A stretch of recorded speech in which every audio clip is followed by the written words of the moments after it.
अस्सलाम वालेकुम। एक तरफ अमेरिका के सदर डोनाल्ड ट्रंप को इस साल अमन नोबेल प्राइज़ के लिए नामजद किया गया है, तो एक अवार्ड मोदी साहब को भी इनकी कारकर्दगी पे दिया जा रहा है। जो हाल उन्होंने भारत का कर दिया है, इसके बाद अब मोदी सरकार के लिए यही अवार्ड बनता है। दूसरी तरफ भारतीय फौज और जंगी सामान भी सरहदों में पहुंचना शुरू हो गया है, लेकिन भारत इस वक्त बौखलाहट में है कि जिस तरह के इकदाम कर रहा है, इसके बाद तो मुस्तकबिल में मजीद कशीदगी बढ़ने का इरादा है और फैसला भी है और लगता है ख़तरा भी है। मोदी साहब को ये जो नोबेल प्राइज़ फॉर 2020 देने का ऐलान किया गया है, उन्होंने कोविड-19 से निपटने में नाकामी, ग्राउंड रियलिटीज़ के साथ कनेक्ट ना होने, गलत डेटा रिपोर्ट करने जिसमें अमवात की तादाद को कम करके दिखाया गया, और इंतज़ामी मामलात में नलायकी पर इनको ये अवार्ड शायद दिया जाएगा।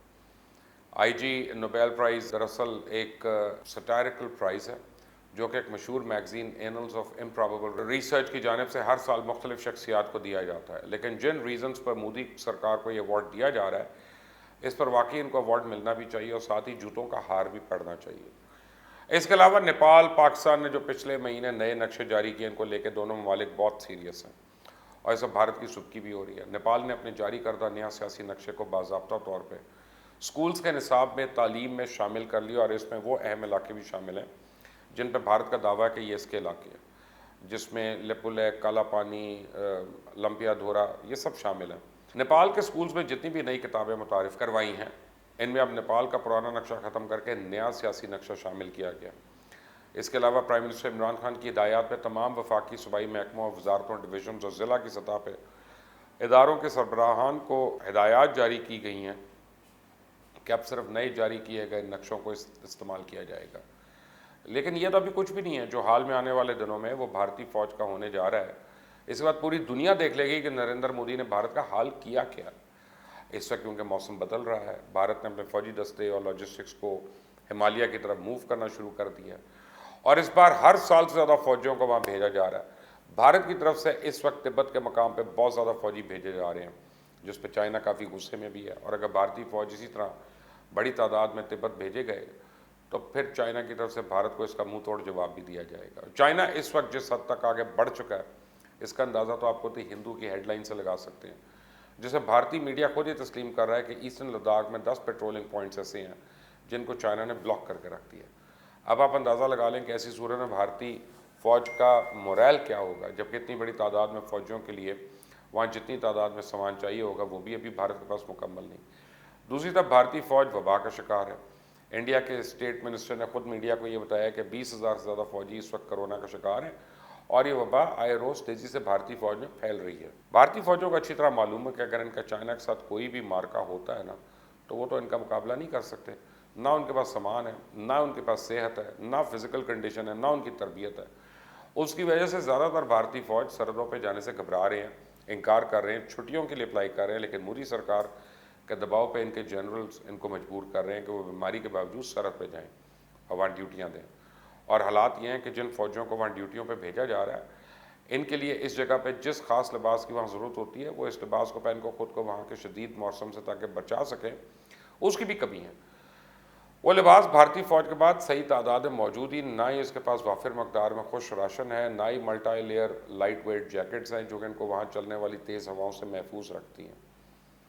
और दूसरी जानिब इस बौखलाहट का नतीजा हमें शोपियाँ जैसे इनकाउंटर्स की सूरत में भी देखने को मिल रहा है, जिस पर अब खुद इंडियन फ़ौज का कहना है कि सिक्योरिटी फोर्सेस ने अपने इख्तियारात से तजावुज़ करते हुए कार्रवाई की थी। लेकिन जुल्म की हद देखें, 3 शहरियों को मारा गया, फिर ये इल्ज़ाम लगाया गया कि ये पाकिस्तान के थे। लेकिन जब सोशल मीडिया पर शोर उठा तो भारतीय फ़ौज के तर्जुमान कर्नल राजेश का बयान दिलवाया गया कि अभी ये साबित नहीं हुआ और पुलिस तफ्तीश कर रही है कि असल हकीकत क्या है।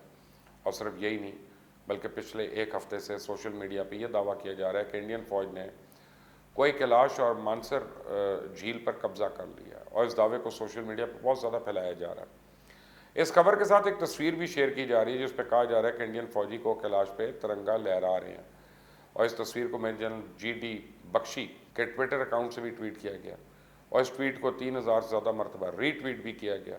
सोशल मीडिया से तस्वीर लेके मेन स्ट्रीम मीडिया में भी चलाई गई, जबकि ये तस्वीर बिल्कुल फेक है। बैकग्राउंड में कैलाश के पहाड़ को एडिट करके कट एंड पेस्ट किया गया। और रही बात कब्ज़ा करने की, तो अभी तक चाइना ने ही भारत के इलाकों पर कब्ज़ा किया हुआ है, जिसको खुद भारत के वज़ीर दफ़ा राजनाथ सिंह पार्लियामान में तस्लीम कर चुके हैं। जबकि भारत के पास इतना पेट्रोल या डीजल भी नहीं है कि जो सारे मिशन में इनको चाहिए होगा, तो भारत को किसी इलाके पर कब्ज़ा करना तो बड़ी दूर की बात है। दरअसल भारत के पास इस वक्त इतना ही सामान है जितना वो हर साल सरहद पे अपनी अफवाज को भेजने के लिए इस्तेमाल करता है। इस साल उन्होंने कोशिश तो की कि कुछ ज़्यादा सामान इकट्ठा कर सकें, लेकिन वबा की सूरत हाल की वजह से वैसा करने में नाकाम रहे। उन्होंने राफेल तो हासिल कर लिया, लेकिन फ़ौजियों की ज़रूरत का सामान नहीं इकट्ठा किया, जबकि चाइना ने अपनी हर तरह से तैयारी मुकम्मल की हुई है। चाइनीज़ फ़ौजियों के पास ज़रूरत का सामान भी मुकम्मल है, उनके हथियार भी भारत के मुकाबले में बहुत ज़्यादा एडवांस्ड हैं, और चाइनीज़ अपनी फ़ौजें पूरी तैयारी के साथ अभी सर्दियों की शुरुआत से पहले ही मूव कर चुका है। इसलिए भारत जितना मर्जी चाइना की ऐप से पाबंदी लगा ले, जितनी मर्जी रूस के दौरे कर ले, या जितनी मर्जी फेक तस्वीर सोशल मीडिया पर वायरल करके खुश हो जाए, वो चाइना का बिगाड़ कुछ नहीं सकता। और वैसे भी इस वक्त भारतीय फ़ौज के साउथ वेस्टर्न कमांड और भारतीय चीफ ऑफ स्टाफ के दरमियान शदीद लड़ाई चल रही है, जिसे भारतीय आर्मी चीफ ने एक सीनियर ऑफिसर को तैनात किया है कि वो जाएँ और रिपोर्ट बना के पेश करें कि अंदर के हालात क्या हैं। और साथ ही इस वक्त इंडियन एस्टेब्लिशमेंट जिस तरह ताइवान के साथ ताल्लुकात बढ़ा रही है, अगर इस मामले पे इसी तरह पेशरफ चलती रही तो भारत और चाइना में जंग कोई नहीं रोक सकेगा। और अगर भारत ने ताइवान को तस्लीम किया और ताइवान कार्ड खेलने की कोशिश की तो ये हालात मज़ीद ख़राब हो जाएंगे। और ऐसा कोई बड़ा मुल्क ऐसा नहीं जो कि ताइवान को अलग से तस्लीम करता, उसकी वजह चाइना है। हर मुल्क जानता है ताइवान जितना भी तरक्की कर ले, मजबूत हो जाए, वो चाइना के सामने नहीं खड़ा हो सकता, और चाइना भी ये बर्दाश्त नहीं करेगा कि कोई बड़ा मुल्क ताइवान को तस्लीम कर लिया। इसलिए अगर इन हालात में भारत ने कोई ऐसी हरकत की तो चाइना को और भी ज़्यादा आग लगाने वाली बात होगी। और जिस तरह की लड़ाइयाँ भारतीय फ़ौज में चल रही हैं, इस तरह भारतीय फ़ौज को कोरोना का सामना है, सामान की किल्लत है, तो शायद सूरत हाल इनके लिए चाइना का मुकाबला करना और भी मुश्किल हो जाए। इसलिए मोदी सरकार को चाहिए कि जो भी फैसला करें सोच समझ के करें, ऐसा ना हो कि खुद ही अपने हाथों से अपने मुल्क का बेड़ा गर्क कर दें। आप देख रहे हैं मुबश्शिर लुकमान यूट्यूब चैनल, इसको सब्सक्राइब करें, बेल आइकॉन प्रेस करें। अंटिल द नेक्स्ट टाइम, अल्लाह हाफ़िज़।